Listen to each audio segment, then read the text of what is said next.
Welcome to this video. I decided to record this video because I wanted to give a concise and simple explanation of some of the basic foundations of this teaching. Over time I found that one of the most important things in any spiritual teaching for anybody is to have a really basic and simple understanding of that teaching. And the reason for that is because as one gets involved in a spiritual teaching, it's really easy to lose sight of the basics or the foundations. And since I view the foundations of the spiritual teaching as so important, I wanted to record this video so that I could speak to you and reiterate what those foundations are. So in this first video, I want to talk about the foundations of the teachings. And in the second video, I'll talk about the application, the how-tos of the teaching. But it's a good idea to start with the foundation. And the foundation of this teaching really comes down to four basic principles, you might say. And one of those principles is that suffering is caused by identification with egoic consciousness. And when we identify with egoic consciousness, we go unconscious or become unaware of our true nature as conscious spirit. So this sort of first principle, that suffering is caused by being caught in and identified in what I call egoic consciousness. So egoic consciousness is something that the vast majority of people live in almost all the time. Humanity is by and large caught in this realm of egoic consciousness and therefore manifests it in the way that we human beings live our lives both individually and collectively. So the world we see, the human world we see, is a manifestation of our collective state of consciousness. And since our collective state of consciousness is by and large identified with the egoic structure, that's what we see when we look into the human world and how we act and behave and relate to oneself, to each other, and to the world around us. So it's very, very important that we see and come to understand that this act of being identified with egoic consciousness is literally the root of all suffering. And so it's this root of all suffering that has to be really closely examined and looked at. And as I said, when we are caught in the egoic state of consciousness, we go to sleep, as it were, or we become unaware or unconscious of our true nature. And our true nature is something I call conscious spirit.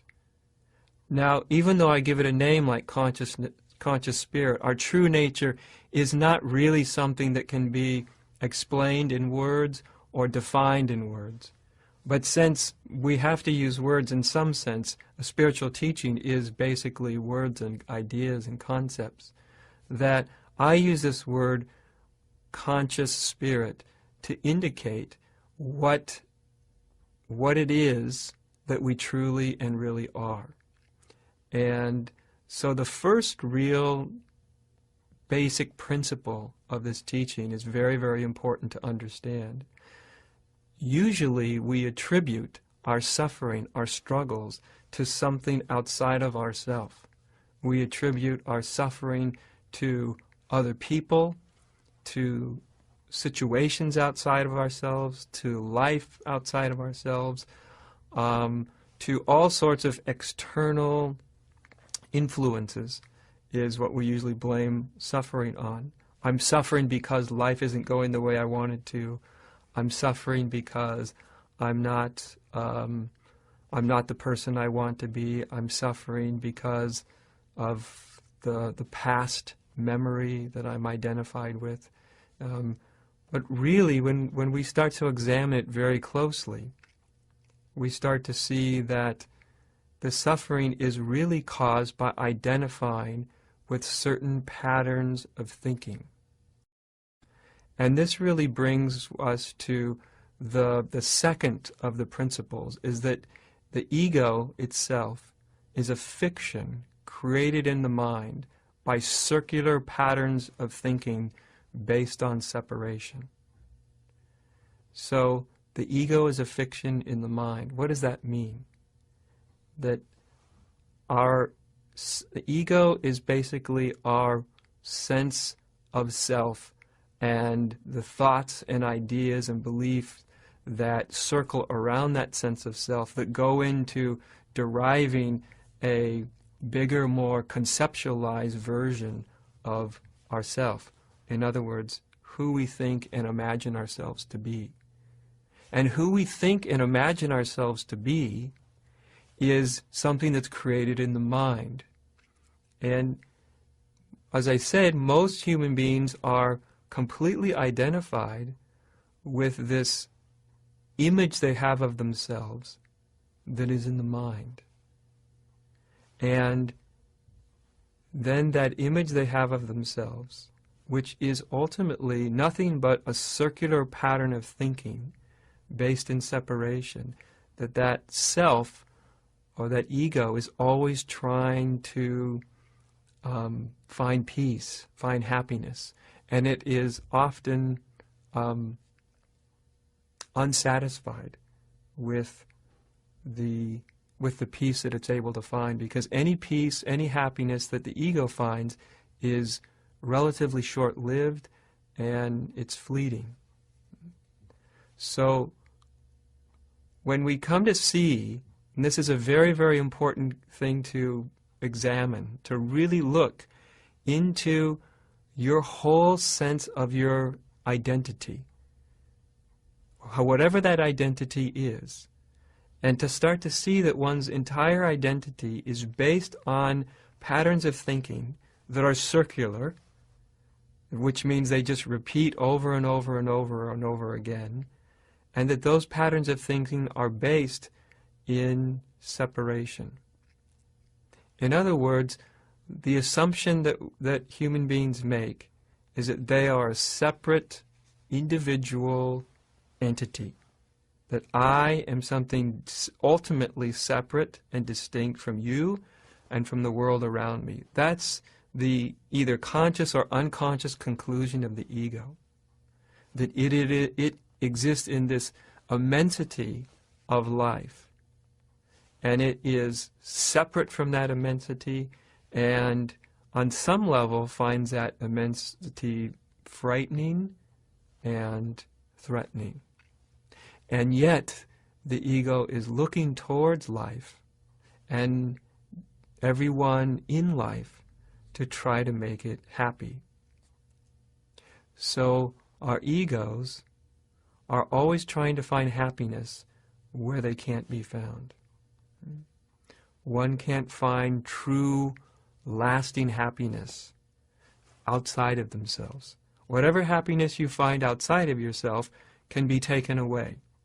And in time, it will be taken away, because the nature of everything that exists, everything you can observe, everything that is around you, is that it is impermanent. This is something the Buddha told us over 2,500 years ago, that all phenomena are impermanent. They come and they go.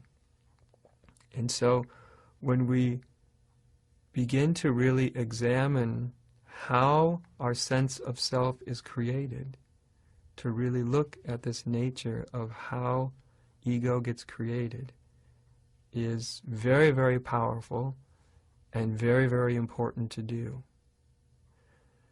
And as I said, at least in a very basic way, ego is a creation of the mind. So who you think you are is just that. It is who you think you are. It is who you have been taught to believe that you are.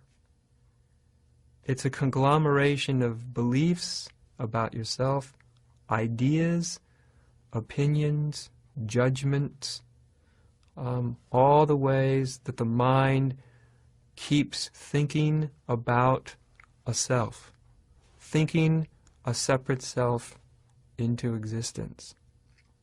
Now, for some people, this comes as a surprise.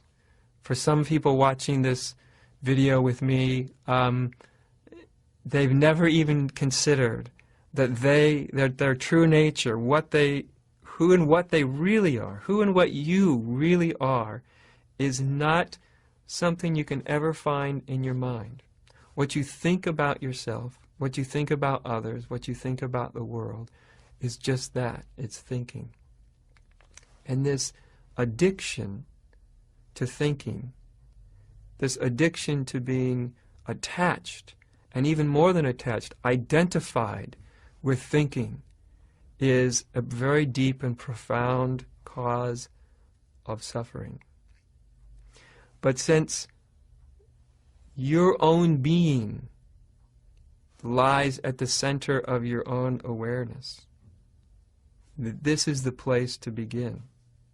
To not look for something outside of yourself, not look for peace or freedom or even spiritual awakening as something out there, something other than right within your own being. And not to assume that you know who and what you are. This is the most important step, is we have to have this willingness to question, to have an openness that maybe that who and what you are really isn't who and what you are. People involved in a spiritual path often create spiritual egos. And the spiritual ego is basically a spiritual seeker.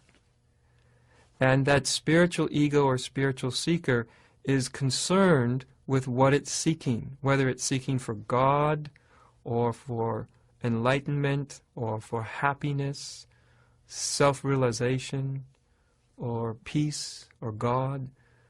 But when the ego structure takes on a spiritual image of itself, and then we become a spiritual person or a spiritual personality, and then we are a seeker.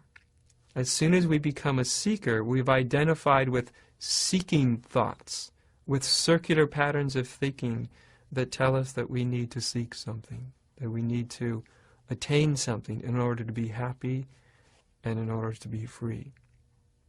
So the second real principle of this teaching is that the ego is a fiction created by the mind, created by circular patterns of thinking that are based in the belief, the assumption that you are separate, separate from existence, separate from God, separate from peace and happiness and love. That these are things that you need to attain. This belief in ego is the great cause of conflict and suffering. And it's the primary illusion that spirituality really is meant to dispel. Spirituality is a teaching which offers you the possibility of breaking free of this egoic state of consciousness and coming into a whole new realization of who and what you truly are. But all this starts with the willingness to question, to pause for just a moment, and to realize that maybe you aren't who you think you are, aren't who you imagine yourself to be. Whether you think of yourself as good or bad, worthy or unworthy, spiritual or unspiritual, a seeker or a non-seeker, no matter how you define yourself, that any sense of separation is a fiction. To have enough curiosity to start to question your deepest identity is absolutely vital and essential to spiritual awakening and to the realization of peace and freedom. So the third principle of this teaching is that freedom from the egoic consciousness comes about by awakening to your true nature as conscious spirit. So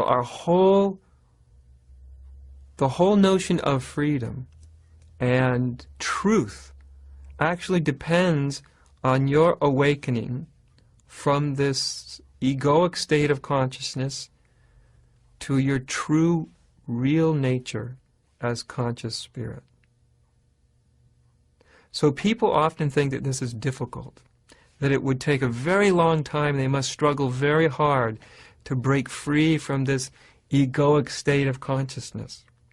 But if you pause for a moment and you remember what the ego is, that actually there isn't really an ego as an entity, as a thing. Again, ego is just a circular pattern of thinking based in the belief in separation.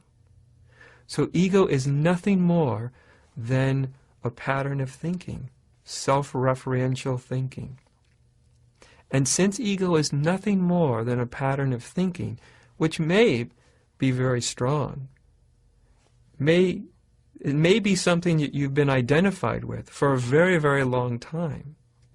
But since that ego structure, in the way that I'm defining it, is nothing more than a pattern of thinking,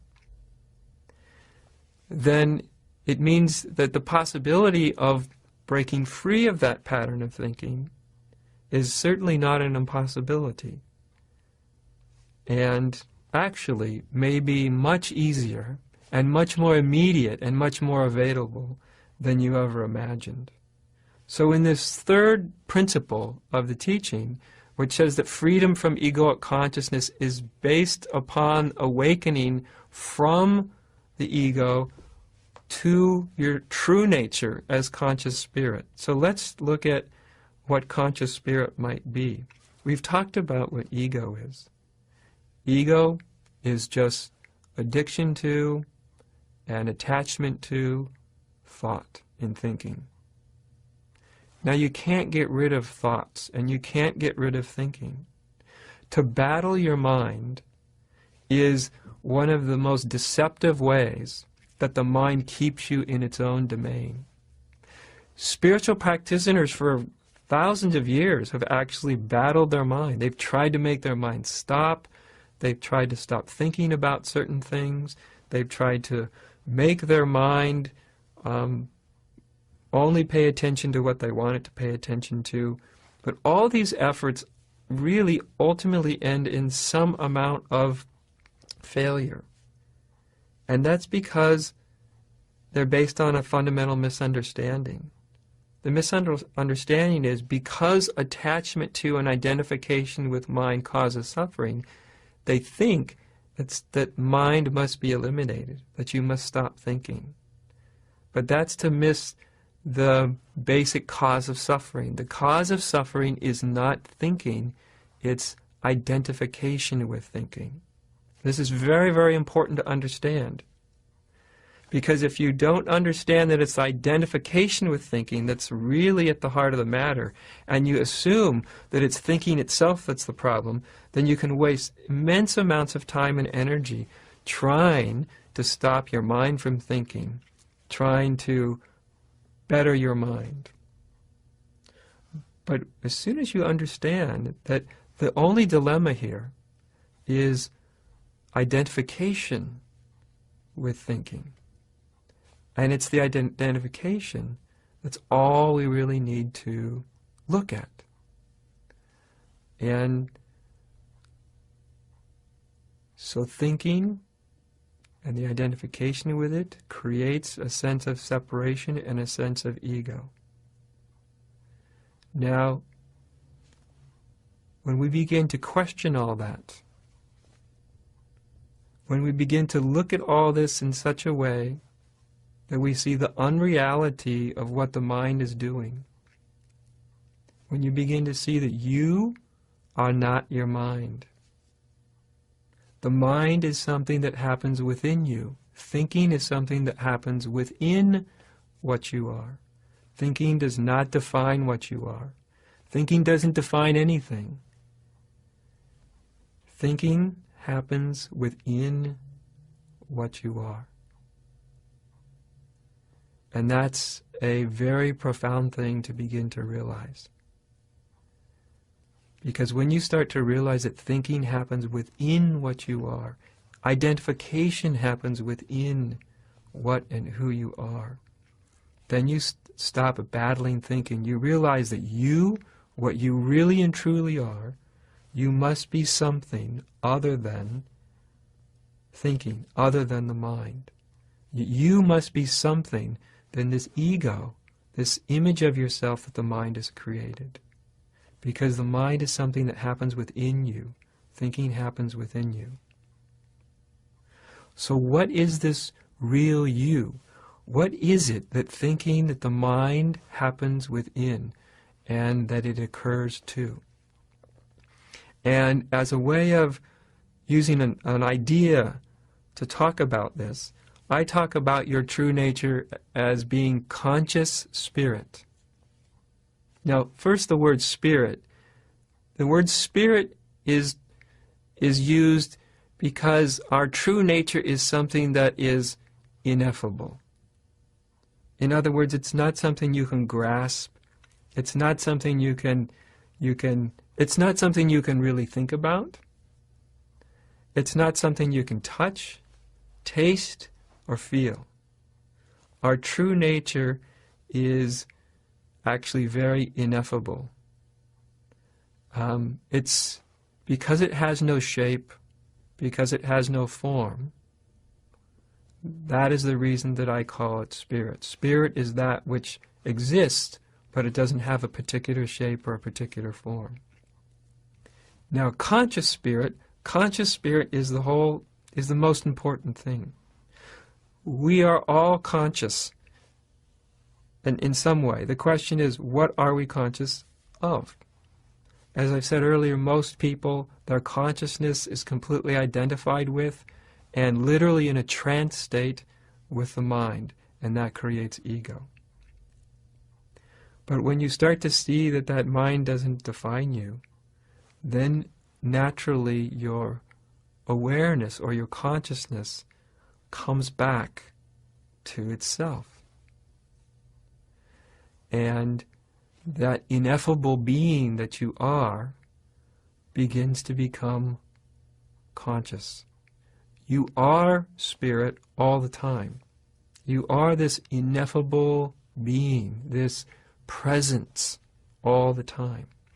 You are it at any and every second of your life. There's never been a moment where you haven't been what you really and truly are. How could you ever be what you aren't? You can only ever truly be what you really are. Nor can you stop being what you truly are. But you can become unconscious of it. And as soon as you become unconscious of it, then you tend to identify with ego. So, when we spiritually awaken, when we come to the realization that we are not this identity that the mind has created, but we're actually spirit, at that moment spirit has become conscious of itself. It's become conscious of itself as spirit, as ineffable being, as a sort of conscious presence. Now, most people have not been taught that they are a conscious presence, that they are conscious spirit. Most people, most all of us, we get told that we are a particular person with a particular history and background, with particular talents, and we have a gender and all the ways that we're taught to describe ourselves. But most people never grew up with the notion that actually you are conscious spirit. Essentially, you and I and all beings everywhere are really conscious spirit. We're this ineffable, conscious presence of being. And yet that realization forms the whole foundation of what spirituality is really meant to show you. It's meant to show you, to awaken you to your true nature, to the truth of your being, so that the spirit that you are becomes conscious. When it becomes conscious, that's what spiritual awakening means, when what your true nature becomes conscious.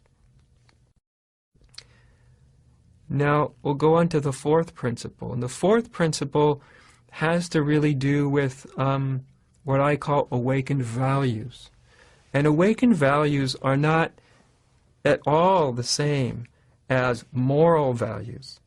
We all know or have been taught certain moral values. Do this, do that, that isn't good, that isn't right, that's wrong to do, other things are good to do.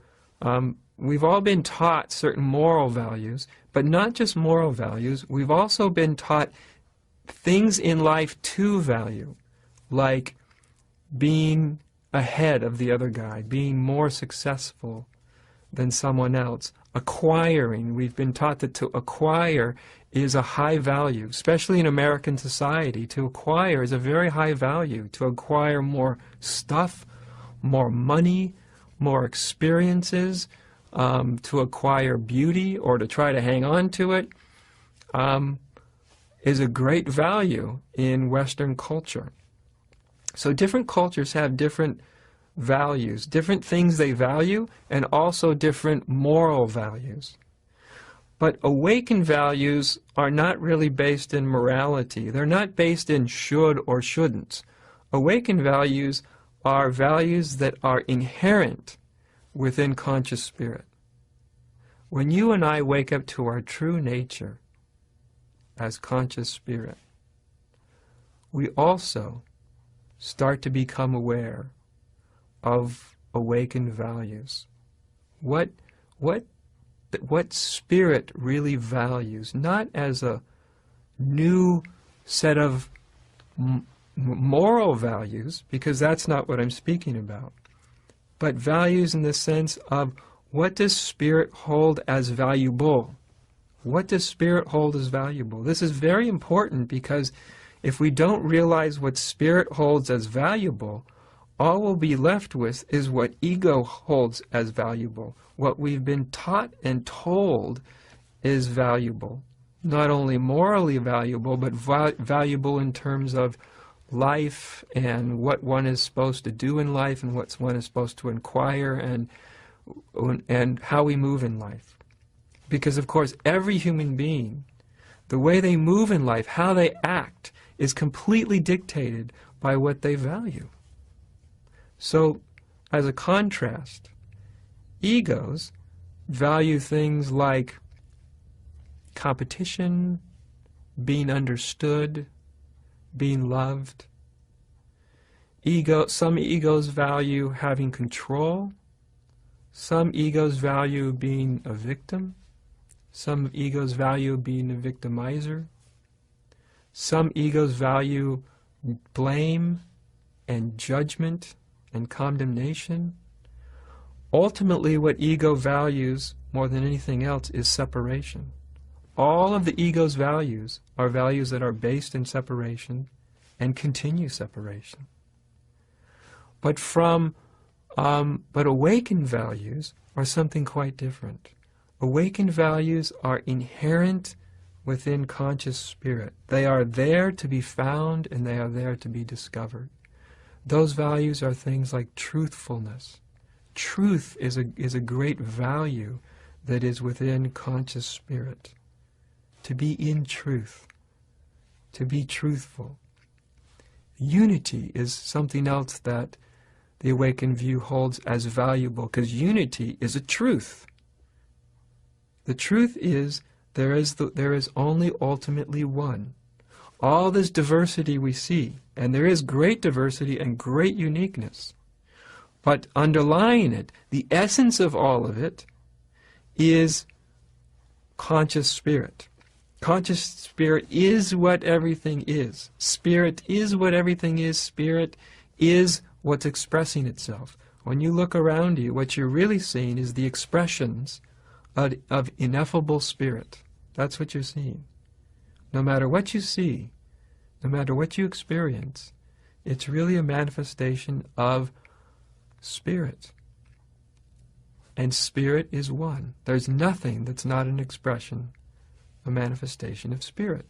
It may be conscious, it may be very unconscious, but either way it's an expression of spirit. So awakened spirit, conscious spirit, values this oneness. It values unity. It values freedom. Freedom is, conscious spirit is free. So it values freedom, not for oneself, but for all beings everywhere. It values, conscious spirit values peace, gratitude, love. These are just some of the values that are inherent within the truth of our being. And this is really the great good news of spirituality. The good news is that at the essence of who and what we are, there is a deep and fundamental goodness. Not the goodness that we've been taught, not like morally good, as opposed to morally bad, but something deeper, a goodness which is inherent in what we are. That doesn't mean that when you awaken to yourself as conscious spirit, that you'll become some sort of saint. Because all the ideas we have about awakening actually are distortions about what it really is. So we really need to let go of not only all of our ideas about ourselves, but our ideas about spiritual realization, enlightenment, spiritual awakening. All those have to be let go of as well, so that we can find out what's the truth, what's the reality of what we are.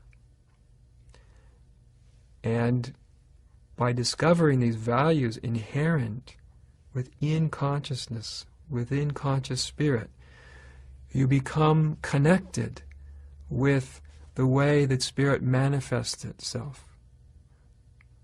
When you begin to realize that you are spirit, and then even deeper you begin to really become conscious of the values, what spirit holds as valuable, it transforms your whole way of being in the world.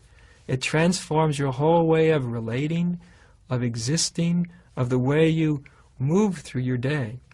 Because then the values in spirit guide you, not as something external ideas, something external to yourself that you're trying to become, but actually they are already inherent in what we are.